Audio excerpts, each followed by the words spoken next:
I often have clients come to me and say, I need an ironclad contract. And we hear that term a lot. This clause is ironclad, or there's nothing so-and-so can do about it because their contract is ironclad. And what that usually means is that the person is completely 100% protected from liability. So that can happen. You can be 100% protected from liability in certain situations.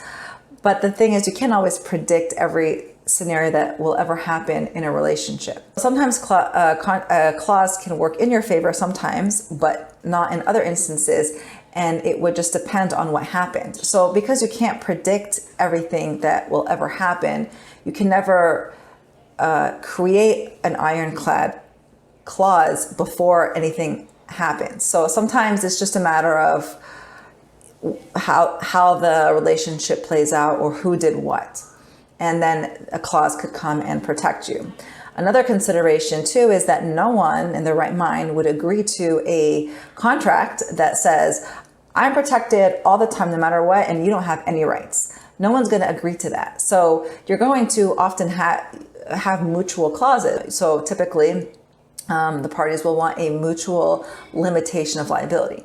So in the instance where you have that right of limit of liability, it could be ironclad, but sometimes it's the opposite. It just, again, it depends on what actually happens. The clause, the point is there may not be anything wrong with the actual clause. It just depends on how it plays out. And again, no one's going to say, if you breach the contract, I'm going to get all my rights no matter what. And if I breach the contract, I get to walk away without any liability. No one's going to agree to that. So that's why ironclad contracts cannot be drafted.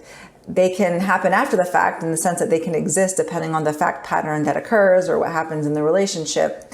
But to ask for or to expect an ironclad contract is just not possible as the way that people think that it can happen.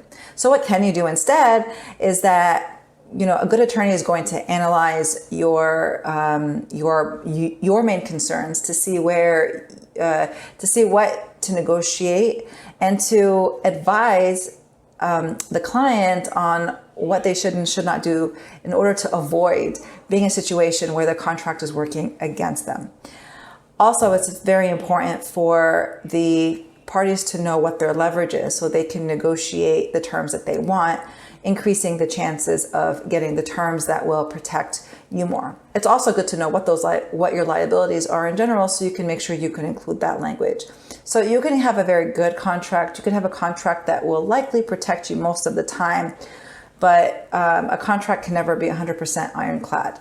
Another thing to consider outside of the legal aspect of contracts is just the practical everyday aspect of people dealing with each other. So you could have the best contract in the world that protects you 100%, but you can't control human behavior. So a piece of paper can lead to a judgment and a court order or you winning a lawsuit. But if someone destroyed something, for example, no ironclad contract is going to help you. So that's why it's important that you, if you are going to enter into a transaction, you know who you're dealing with and you do your research beforehand. And so that's really the summary. Contracts are great for protection and for keeping people on the same page, for being there if you need it in this. So contracts are great for protecting you, definitely, but it's never 100%.